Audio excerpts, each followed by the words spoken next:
മാധുര്യമൂറുന്ന സുന്ദര സ്മൃതികൾ. കാതോർക്കാം ഇത്തിരി നേരം. ഓർമ്മത്താളുകൾ.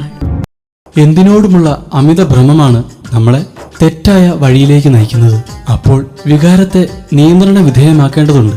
ഇഷ്ടവിനോദങ്ങളെ ഇഷ്ടത്തിനനുസരിച്ച് വിഹരിക്കാൻ വിടാതെ ആത്മനിയന്ത്രണത്തിൽ കൊണ്ടുവരുന്ന ദിനങ്ങളാണ് റമദാൻ മാസം. ഉമ്മ നോമ്പുകാലാവുമ്പോ എന്നും വൈകുന്നേരം താലത്തിൽ നിറയെ പലഹാരങ്ങളുമായി വരും. അതിന്റെ രുചി പറഞ്ഞറിയിക്കാൻ പറ്റില്ല.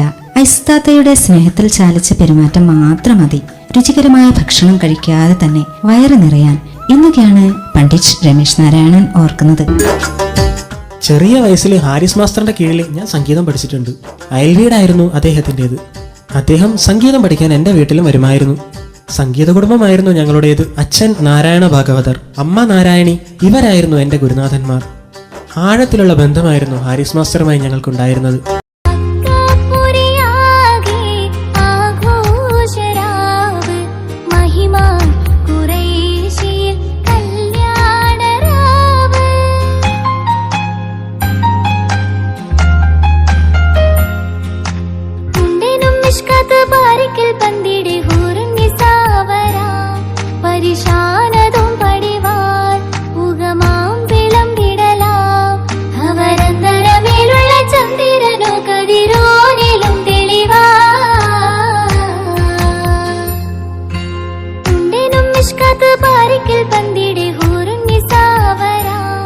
പരിശാന